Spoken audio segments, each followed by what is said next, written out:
Hello everyone, welcome back. I'm gonna read a little bit more of Sex Matters, How Male-Centric Medicine Endangers Women's Health, and what we can do about it today. Bear with me, not really in like my best mindset and headspace and mood and things like that, but trying my best.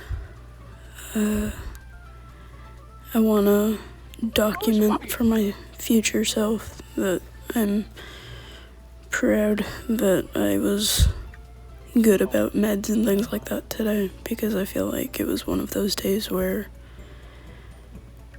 I felt so frustrated that the like not urge, what word, like, I don't know, maybe old habit, bad habit, but like self-sabotaging and just kind of not keeping quite up with my meds, and it's complicated partly because one of the medications I take is a controlled substance, Adderall, and because of that, I don't have a very large supply at any one time. I can only get a month's worth, and I'll definitely talk more about this on another day where I feel more like a fucking human being. But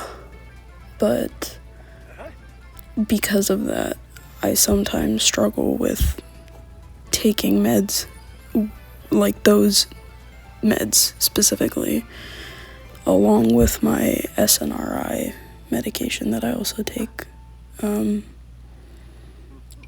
I kind of feel like I might waste it by like not doing enough in the day or something, which I know is very twisted. Like I know it's very twisted, and I'm working on it.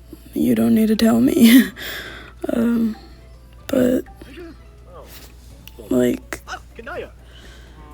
it's just, you know, as pathetic as it might sound to some people, I really couldn't give two, because it's a big deal for me to be able to not only say that, like, yeah, I took my Adderall, and so here I am fucking doing shit, because of course my meds worked the way they're supposed to, and I feel a little bit better now that they've kicked in, and I'm able to like regulate the motivation to do shit now and do some shit, you know.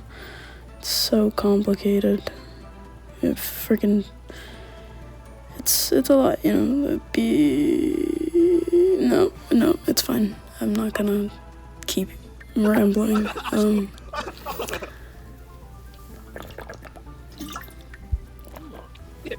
sorry, I know you guys always have to listen to my little swallow noises, that's what she said, but I don't feel at this time like adding audio editing as another step. I try to be mindful about not making the loudest sounds into the mic, but at the same time, I think that depends on the sounds my body's making and also how well I can hear myself, which sometimes varies on a day-to-day, hour-to-hour basis based on how full my ears feel.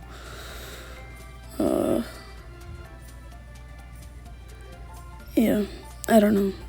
Today's been rough, and I know it'll end at some point, and then it'll be tomorrow, and maybe tomorrow will be better. And that's worked before. So, yeah.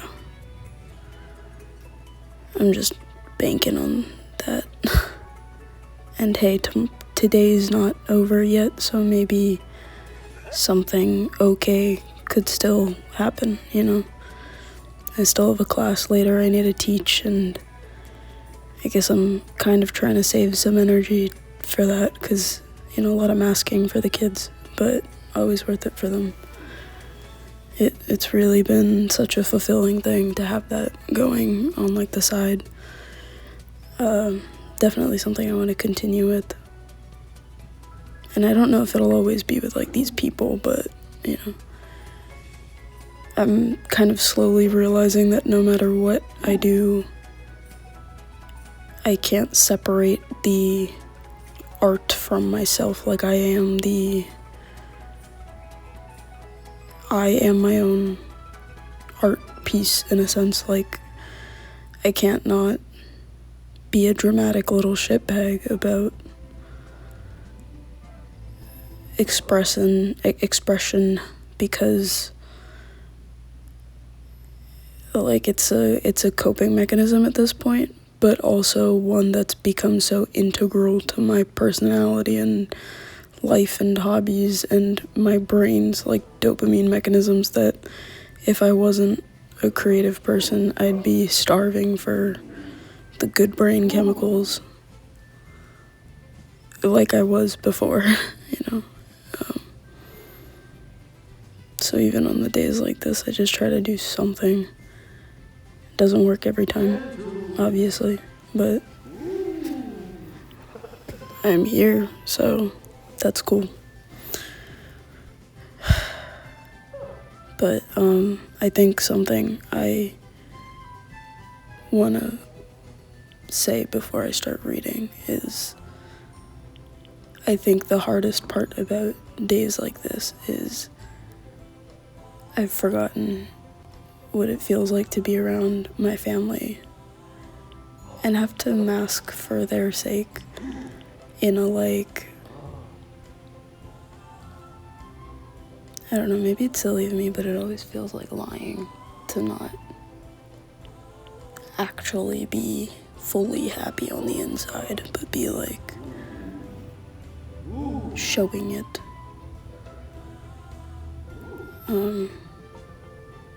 I don't know.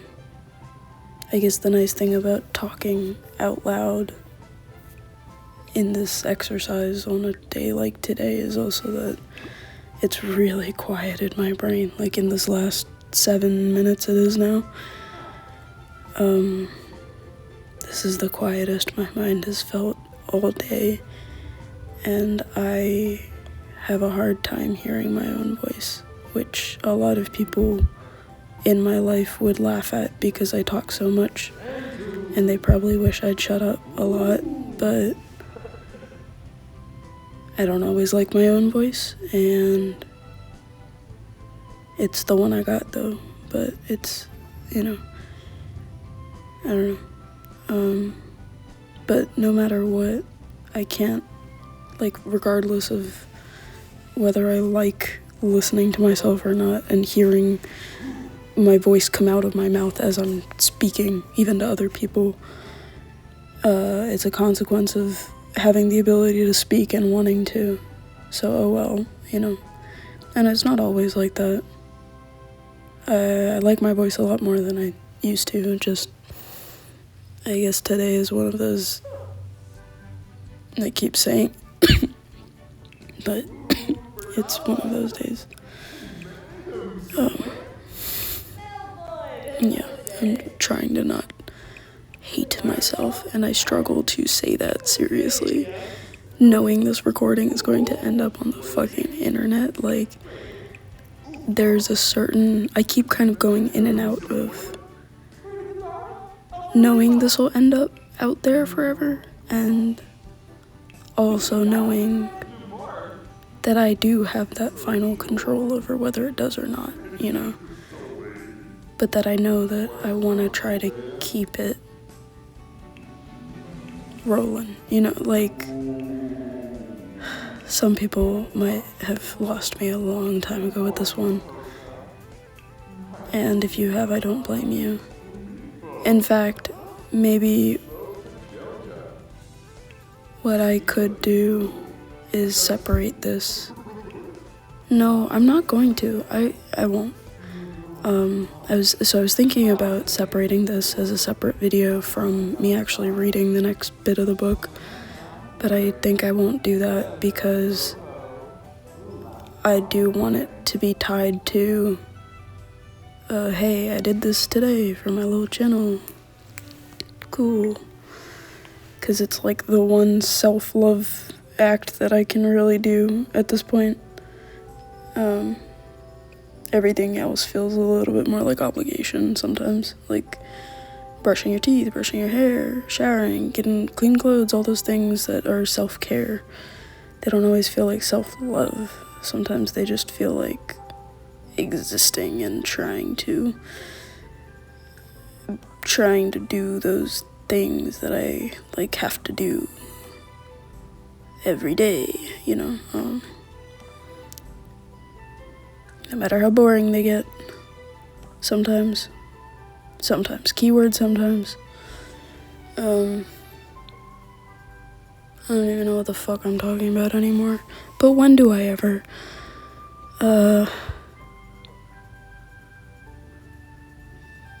Yeah. I think the other hardest thing about the mindsets like this is that I don't want to use old coping mechanisms and shitty habits. I recorded a video yesterday that I still haven't posted, and I don't know if I will. I'm certainly rethinking it today after spiraling of thoughts, not related specifically to the video, but just that, I don't know, I guess the shame has flared up now today, and so I feel more hesitant to put that video that I'd recorded last night out there. But, I mean, I was certain that I would last night, so I don't know, we'll see. Who knows?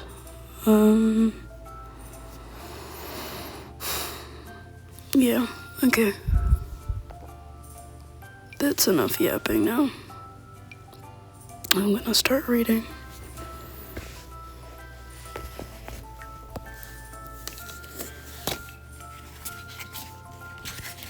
So last I was sort of not even halfway, but like a little bit into chapter 1, and I had already read the introduction. So I'm gonna keep reading. Our modern medical system is failing women. The human mind built the automobile. It built televisions and computers and smartphones. When these things break, we understand how to fix them. We have an inventory of all the relevant components, diagrams of all the working parts. But we didn't create our bodies. In some sense, whether you believe in evolution, natural selection, or intelligent design, our bodies are mystical. We are not developing them, we are merely trying to reveal how they work, and in many ways, they are still beyond our ability to fully comprehend. When we approach our bodies from a scientific perspective, we are therefore limited in our ability to hypothesize, study, test, and evolve our understanding. We have made massive strides in the last several decades, but in a sense, we still enter into every observation from a place of not having the full picture. We begin with a set of assumptions built on our prior research, but as my work and that of others is beginning to prove, many of those assumptions may be erroneous. One of the biggest and most flawed assumptions in medicine is this: if it makes sense in a male body, then it must make sense in a female one. In every aspect, our current medical model is based on, tailored to, and evaluated according to male models and standards. This is not an abstract statement or even an observation. It's a fact. All our methods for evaluating, diagnosing, and treating disease for both men and women are based on previous research performed on male cells, male animals, and male bodies. There are reasons our system has evolved this way, many of them scientifically reasonable. However, recent research is revealing that female bodies are physiologically different from men's on every level, from our chromosomes to our hormones to our bodily systems and structures. Therefore, the medicine that works for men doesn't always work for or even apply to women. In the ED, I am on the front lines of medicine, and this gives me a unique perspective. I see a broad view of all aspects of healthcare and the conditions that many women live with every day. From infections to heart conditions, sprained ankles to strokes, head trauma to back pain, I see them all at play, in real time, across thousands of patients per year.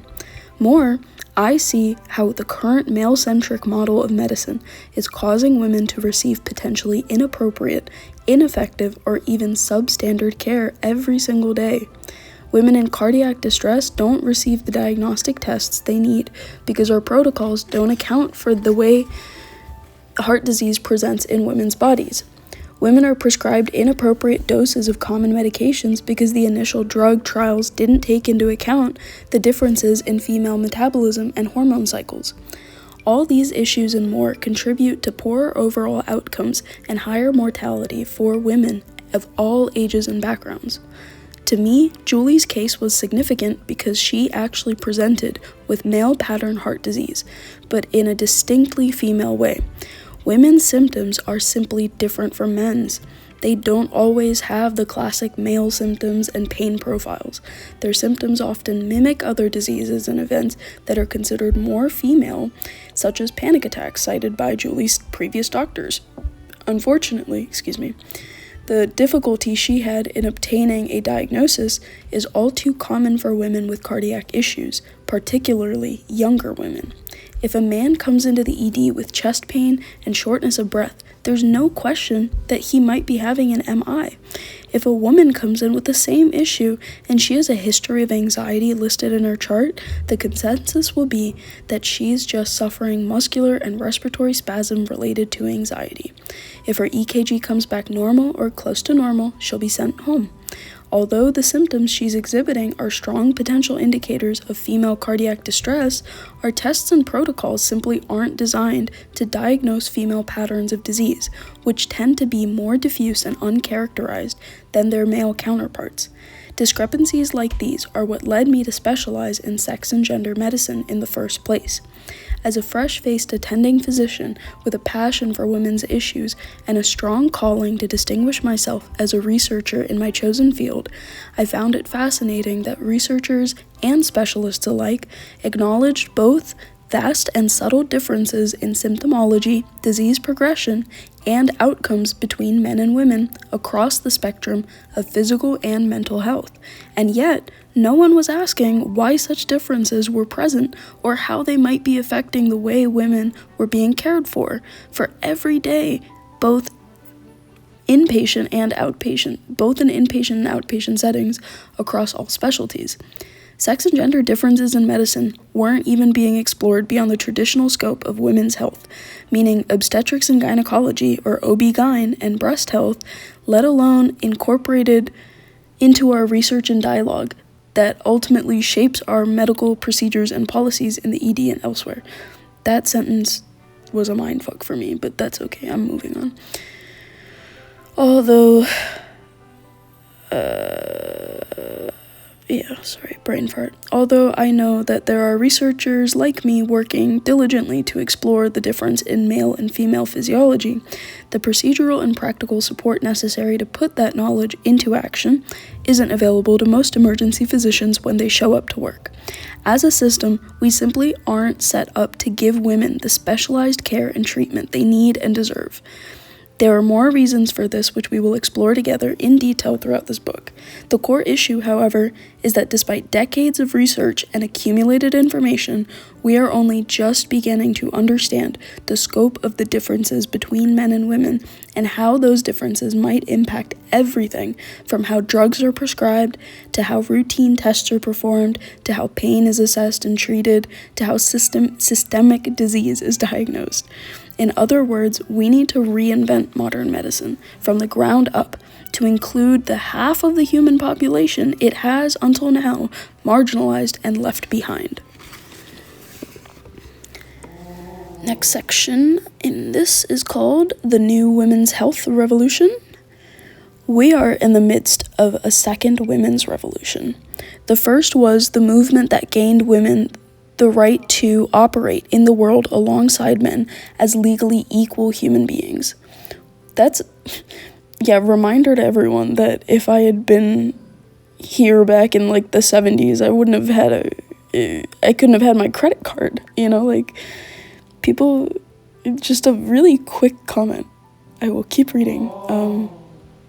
But like the timeline of women getting any rights, and like females specifically being like just the female body being taken in any way seriously, that a quote-unquote woman or female person in society should be taken seriously in any way, let alone, don't even get us started on the queer sides of health and medicine and things like that,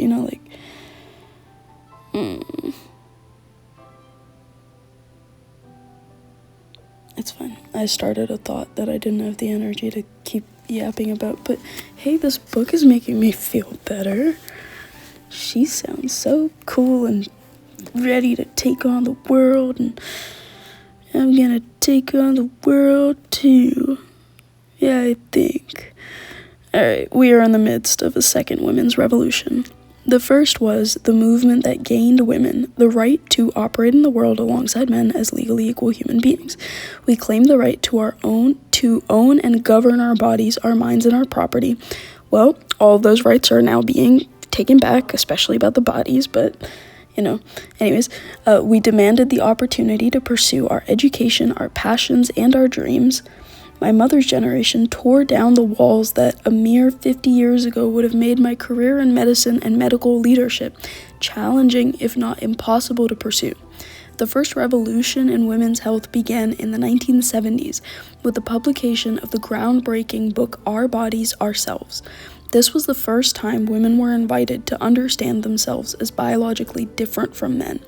Women demanded access to things like birth control and pain relief. They realized that their bodies were not somehow flawed or less than simply because they were female. They demanded autonomy, and when the establishment resisted, they claimed it anyway. Badass. Now, though, we need to call in another wave of change, a change based on the irrefutable facts available to us around women's health and women's bodies in all areas, not just in sexual and reproductive health. Although we women have spent the last several decades fighting for equality, we are also becoming aware, sometimes painfully, that there are significant differences between men and women, differences for which our egalitarian vision did not account. These differences are at the heart of this new women's revolution, which is now coming to prominence, physiologically, neurologically, cognitively, socially, and experientially. Women are unique. Every system in our bodies operates according to a biological imperative, fine-tuned to our womanhood, and the daily functions that womanhood necessitates. We are not simply men with breasts and ovaries, or conversely, men who lack penises and testicles. We are not a genetic offshoot of men, as literal interpretations of scripture might imply. We are unique in every single cell of our bodies. And, may I add to that, every single person within this half population of the world is going to be different from one another, So it's wild that modern medicine is so based in one half of the population and also mostly Caucasian or white male based research studies previously. A lot of them, European American, location wise, things like that. So many things to improve, but we got all of time, right? When I first started my research on sex and gender differences in emergency medicine, I classified my work as women's health. That made perfect sense to me, since I was literally researching the ways in which women's bodies operate and how their unique physiology influences diagnosis,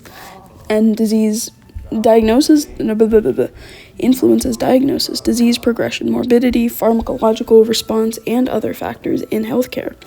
However, the outdated thinking around women's bodies is unbelievably pervasive. I wasn't prepared for how often others in my field would miscategorize and misrepresent my work. For most people, including the majority of medical professionals, women's health is synonymous with reproductive health. OB-GYN and breast health immediately come to mind as areas of medical practice directly related to the health of women. In fact, I spent much of my residency being called over to the ED to perform pelvic exams, not because no other doctor in the ED could do them, but because everyone thought that as a women's health specialist, that would be my first priority.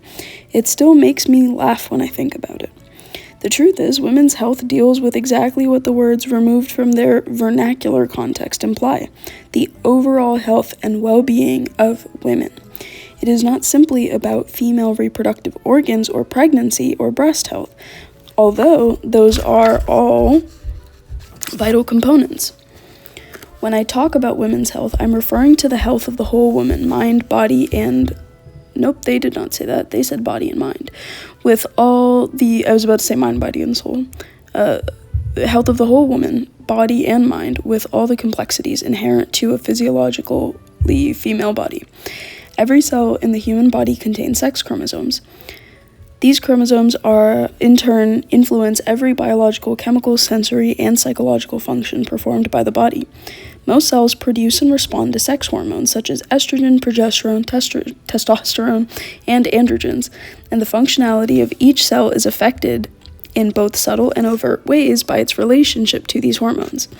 Although these genomic differences have not been widely researched in all organs and systems, in areas where they have been studied, the implications are clear.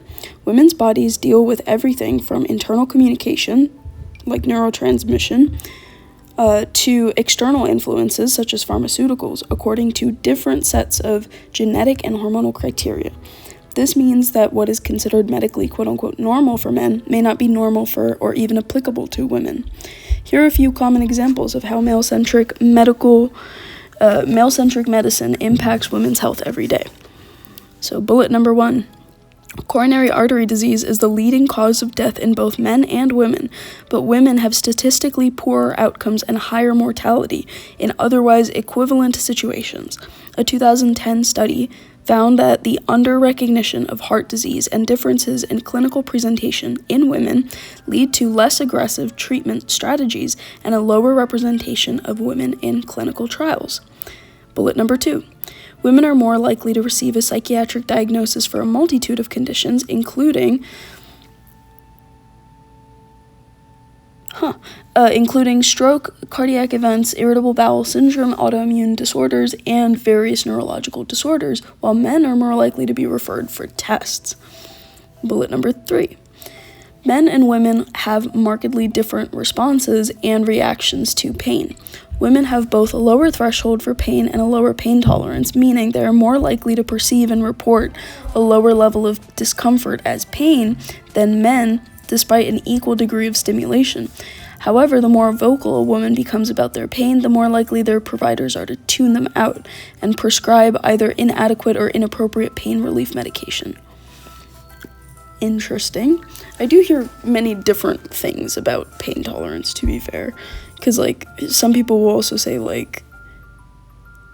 something about how, the women who've experienced the pain of childbirth, that skews their pain, what they think is, the worst pain of their life for, future pain experiences as well. So, they might report something related to, comparing it to, the pain of childbirth. And then it might still be, a serious pain for their body, but they might not take it as seriously because it didn't feel as hard as popping out a baby or something. Or if it was a C-section, literally getting your abdomen sliced open, So, yeah, a lot of painful things, huh? All right, bullet number 4. Women often present with non-traditional symptoms of stroke, which causes delays in recognition by both them and their health professionals. When they get to the hospital, women experiencing stroke are less likely to receive rapid brain imaging, which is defined by the American Heart Association and American Stroke Association as a CT scan within 25 minutes. They are also less likely to have echocardiography and carotid ultrasound performed during their stroke evaluation. Important tools in both evaluating the cause of the stroke and preventing future episodes, or to receive treatment for an acute stroke with the clot-busting drug called TPA, also known as tissue plasminogen activator. So basically, it was a kind of clunky sentence in case anyone didn't get that. The point was they were saying echocardiography, carotid ultrasound, and TPA, so medication and diagnostic tools, are all like less accessible oftentimes for women that come in with stroke symptoms. Alright, the next bullet number 5. Women metabolize prescription drugs differently. For example, women experience greater adverse effects from using Ambien, like Zolpidem. Ambien, also known as Zolpidem, a popular sleep aid, including morning sluggishness and impairment while driving. As it turns out, women only need half the originally recommended dose. Nearly 20 years after the drug's release, and after thousands of reports from patients who've experienced adverse effects, the FDA issued its first sex-specific prescribing guidelines. And of course, the current system routinely fails patients like Julie, whose doctors explained her symptoms whose doctors explained away her symptoms because as a 32-year-old woman, she didn't fit the expected pattern of cardiovascular disease they had learned in school. Across the country every day, women like Julie come to their doctors with symptoms that don't fit a traditional male-centric pattern of disease. Sadly, many leave without answers, and like Julie, might go days or weeks without the proper treatment for a potentially deadly condition. My heart breaks when I consider how many women like Julie visit emergency departments across America every day and how few of them are statistically likely to get the treatment they need in a timely fashion, either because their symptoms don't fit a male paradigm or because their providers have an unconscious bias around women. We need to wake up individually and collectively to the reality of being female in our current medical system. Only when we understand what's really going on can we make the fundamental changes necessary to improve women's outcomes. This isn't a single-layered issue of bias or faulty protocol. Every part of our current medical system, from research and analysis to medical education, from diagnostic testing to prescribing guidelines, needs to evolve at the same time starting now. This is a problem that can no longer be ignored, but while it may seem insurmountable, change is possible. By picking up this book, you have become part of this new women's health revolution. From now on, every time you speak to your doctor, every time you ask the right question, every time you advocate for the right tests, and keep in mind, this is my little addition, all of this advocacy and questions and education, whether it's for you as a female or woman or NB person, or your loved ones, right? We all know a woman. Name one woman. Everyone knows a woman. Name one woman. But every time you advocate for the right tests, you will be contributing to a landslide effect of awareness, improvement, and eventual reversal of our current male-centric paradigm. No effort is too small, no case too insignificant. Every time you advocate for the sex and gender specialized care that you and the women you love deserve, you will move our whole medical model one small step in the right direction. Again, there's much more information to come, but for now, I want you to understand this. If you are a woman, you are at a greater risk of misdiagnosis, improper treatment, and complications in common medical situations. To ensure that you receive the treatment you need and deserve, you need to understand how your body behaves differently from a man's and how to ask the simple questions that can mean the difference between a faulty or delayed diagnosis and life-saving treatment. The medical world is evolving. However, like all revolutions, this one needs a grassroots component.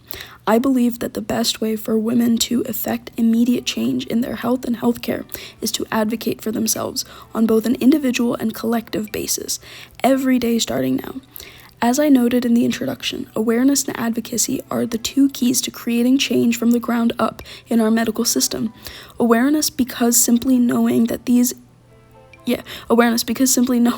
issues exist for women in our healthcare system can help you get the treatment you need, and advocacy because, quite frankly, where attention goes in the medical world, research funding flows. By picking up this book, you have become a standard bearer. You will bring this knowledge into your doctor's office, hospitals, and urgent care centers and interact with your providers cooperatively from a place of knowledge and empowerment. By advocating for your own health, asking for tests, treatments, and prescriptions that serve you best according to your individual health concerns, and referencing the details you will learn in this book, and through your own research and conversations with your providers, you will directly impact your treatments, outcomes, and overall experiences in the ED and elsewhere. By the time you turn the last page of this book, you will have all the information you need to approach this new conversation with your providers with confidence and clarity. You are not a statistic. In medicine, we often speak in broad terms, such as a team at the Technical University of Munich found that women are 1.5 times more likely to die in the first year after a heart attack than men. This type of data helps researchers like me see the big picture, but it doesn't speak to the human aspects of this higher mortality rate or the pain these women and their families experience as a result. I want to be clear that although this book does look at broad scope issues, you are not a statistic. You are a woman. You are a woman. Sorry, guys. You and the woman you love matter. Your health matters, and your feelings matter. I see the human cost of heart disease, stroke, pain disorders, neurological conditions, and trauma every single day in my emergency department. I see the pain of families who have lost a mother, a sister, or a daughter to conditions that disproportionately affect women. I see women desperate for someone to listen to them, to believe them, believe our male-centric medical model has classified their very real symptoms as quote-unquote psychosomatic or nonspecific or idiopathic, which means of unknown origin. I wrote this book not for our medical community, but for you and the women you love. I want you to know and understand the differences in physiology that set women apart from men in ways that are more than just skin deep. And I want you to take this knowledge with you into your life and into your doctor's offices so that you too can become a part of this medical revolution. Your contribution is crucial. When you know how to ask the right questions, you can work with your providers to get the right care. Communication is a two-way street. We are no longer in the era of doctor knows best. Yes, we physicians have dedicated a major chunk of our lives to understanding the human body and how it works, but in the end, no one knows your body better than you. With the tools in this book, you will become a partner in your own healthcare, and your provider will become not just a dictator, but an educated consultant who can help you decipher what's happening in your body and create a plan to address it. You can employ modern medicine in the way it was meant to be employed. It's a tool for discovering, treating, and ultimately healing the physical and mental conditions that affect us as human beings. What matters? Your key takeaways. Bullet point 1. Our male-centric medical model impacts women's health every day. Bullet point 2. If you are a woman, you are at greater risk of misdiagnosis, improper treatment, and complications in common medical situations. To ensure that you receive the treatment you need and deserve, you need to understand how your body behaves differently from a man's and how to ask the simple questions that can mean the difference between a faulty and delayed diagnosis and life-saving treatment. This book will also show you how to do that. And the last bullet, the most powerful tools for change in this arena are awareness and advocacy. Knowing how to ask the right questions can mean the difference between getting the treatment you need or being misdiagnosed, undertreated, or otherwise impacted by male-centric medicine. And the next time, that's the end of chapter 1, so the next time I will read Sex is More Than Skin Deep, chapter 2. Yeah, that's all. Thanks for the company today, y'all. I definitely could tell that I was much more energetic towards the end of that. So I'll probably play some CS2 to put in the back of this later. Yeah. Wish me luck in getting through this day. And I wish you all luck and lots of love and support too. Life is tough, but so are you.